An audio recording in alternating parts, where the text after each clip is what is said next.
Jadi di sini warga hanya mengandalkan air resapan itu dari hujan. Jadi kebayang kalau misalnya lagi musim kemarau, ini bisa sangat sedikit atau bahkan tidak keluar sama sekali. Kali ini kami menuju ke sebuah desa terpencil di Kabupaten Timor Tengah Selatan, Nusa Tenggara Timur, tepatnya Desa Boti. Perjalanan kami mulai dari kota Soe. Meskipun sudah menyandang gelar desa wisata, Boti belum memiliki fasilitas publik yang memadai para pengunjungnya.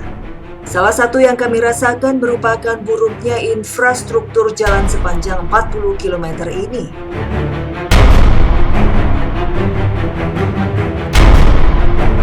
Guncangan akibat batuan di sepanjang jalan tidak bisa dihindari. Bahkan, mobil yang sudah dirancang khusus untuk melewati kondisi jalan buruk seperti ini pun masih kesulitan untuk melaju. Jurang di sisi jalan pun membuat adrenalin saya semakin meninggi. Hujan yang sempat turun 1 hari sebelumnya menyisakan kami dengan jalan tanah yang licin. Saat melewati tanjakan, mobil kami sempat kehilangan kendali. Dan benar saja, sebuah kendaraan lain yang hendak melintas tidak kuat membawa mobil melewati tanjakan berbatu ini. Sebagian warga yang menumpang di kendaraan jenis pickup ini pun harus turun terlebih dahulu. Kendaraan kemudian ditarik dengan tali menggunakan tenaga manual. Ternyata kondisi seperti ini sudah biasa bagi penduduk sekitar. Tanpa perlu diminta, mereka langsung berinisiatif membantu warga yang hendak melintas.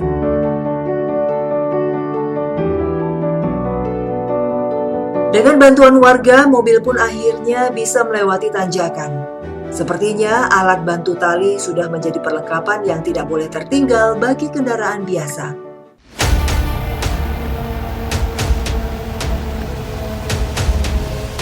Kami kembali menelusuri jalur pegunungan menuju Desa Boti.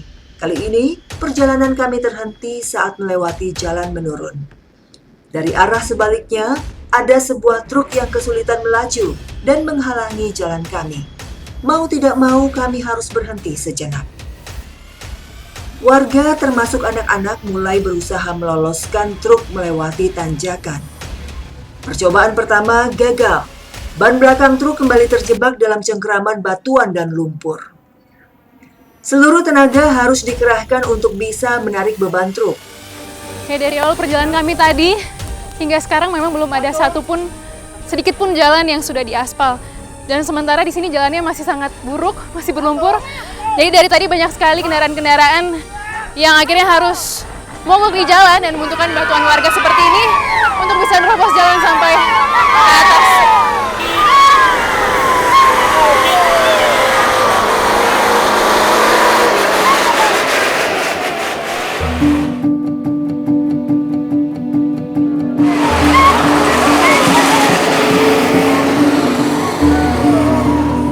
Yang berhasil lolos kini membuka jalan kami untuk melintas. Setelah berkali-kali tertunda, saya hanya bisa berharap kami akan segera tiba di Desa Boti sebelum hari menjadi gelap. Tidak adanya penerang jalan tentu bisa membuat perjalanan lebih berbahaya di malam hari.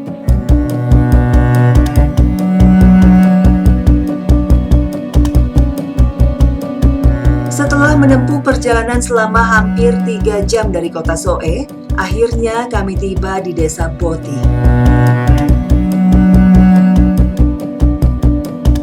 Desa ini dihuni suku Boti sejak ratusan tahun silam, bahkan diyakini sebagai suku tertua di Pulau Timor. Meskipun perkembangan zaman semakin pesat, suku Boti memilih untuk menjalani pola kehidupan secara tradisional. Suasana di Desa Boti sangatlah berbeda dari kondisi perkampungan pada umumnya. Di sini, rumah adat Lopo khas NTT masih jamak ditemukan. Penduduk Boti terdiri dari 76 kepala keluarga atau 316 orang. Desa Boti terbagi menjadi 2 wilayah, Boti Luar dan Boti Dalam. Kawasan Boti Dalam dikhususkan untuk keluarga kerajaan. Salah satu hal yang masih mencolok di sini adalah penampilan masyarakatnya. 80% warga Boti mengenakan kain tenun sebagai pakaian sehari-hari. Sementara itu, sebagian kaum pria memiliki rambut panjang yang dikonde ke atas kepala. Selain masalah infrastruktur, warga Boti juga belum memiliki sumber air bersih yang layak. Setiap harinya mereka harus berjalan kaki untuk mengambil air. Wadah yang mereka gunakan bukanlah ember atau jerigen, melainkan pot dan bambu. Sumber terdekat berjarak sekitar 20 menit dari rumah warga. Berjalan melewati lereng bukit yang licin tanpa alas kaki sudah biasa, namun kami harus tetap berhati-hati supaya tidak tergelincir.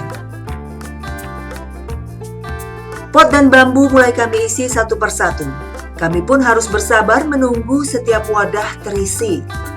Untuk mengisi penuh satu bambu berukuran kecil saja, kami harus menanti setidaknya 15 menit. Sementara untuk mencukupi keperluan MCK, masak, bahkan untuk minum, pastinya diperlukan jumlah pot yang tidak sedikit. Kalau kakak biasa sehari bisa berapa kali bolak-balik? 2 kali. 2 kali. Sekali ambil berapa banyak itu? Ini ada sampai 10 bambu dan ini 10 bambu sama pot biasa dibawa ya? 2 atau 3. Berapa jam biasanya kalau misalnya ambil air? Kita ambil air di sini sampai 2 jam. Sampai 2 jam ya, hanya untuk ambil air saja. Debit air di desa ini masih sangat bergantung pada curah hujan. Resapan air di dalam tanah inilah yang kemudian dikeluarkan melalui pipa buatan dari bambu. Biasanya, warga mengganti potongan bambu setiap 1 tahun sekali. Ya, jadi di sini warga hanya mengandalkan air resapan itu dari hujan. Jadi kebayang kalau misalnya lagi musim kemarau, ini bisa sangat sedikit atau bahkan tidak keluar sama sekali. Padahal kalau misalnya dibuatkan sumur atau mungkin mesin yang lebih baik dengan pipa, mungkin airnya bisa keluar lebih maksimal sehingga mereka tidak perlu mengantri lama berjam-jam seperti ini.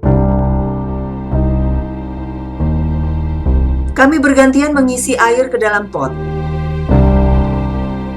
Setelah semua wadah sudah terisi, kami memutuskan untuk kembali ke desa. Pot dan bambu yang sudah terisi air seakan menjadi harta yang sangat berharga bagi mereka.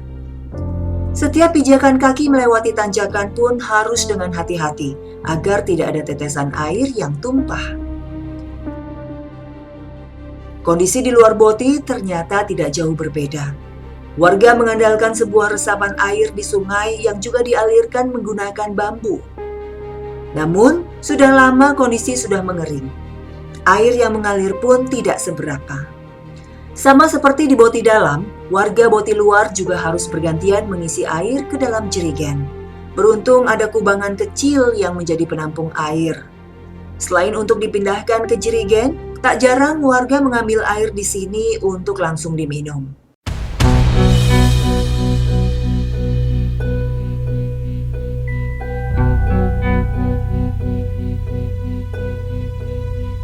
Kemandirian warga Boti juga tampak dari cara mereka menghadapi berbagai masalah kesehatan. Karena jauh dari kota, pengobatan tradisional pun menjadi pilihan utama masyarakat. Daun kapuk atau yang disebut daun nekfui sudah lama digunakan warga Boti sebagai bahan pengobatan. Berdasarkan penelitian, daun kapuk memang memiliki kandungan kimia alami yang bermanfaat untuk kesehatan. Mulai dari pereda demam, diare, sakit tenggorokan, hingga paru-paru. Cara penggunaannya pun cukup mudah. Daun nekfui yang telah dicampur sedikit air ditumbuk sampai halus. Metode pengolahan daun sebenarnya bervariasi tergantung penyakitnya. Untuk demam, daun yang sudah halus dioleskan ke bagian kepala. Namun untuk penyakit dalam, daun biasanya diseduh dengan air panas. Setelah daun sudah menempel di kepala, obat herbal ini kemudian didiamkan sampai mengering. Ketersediaan daun nekfui yang mudah didapatkan dan sudah digunakan secara turun-temurun membuat sebagian besar warga bergantung pada pengobatan semacam ini.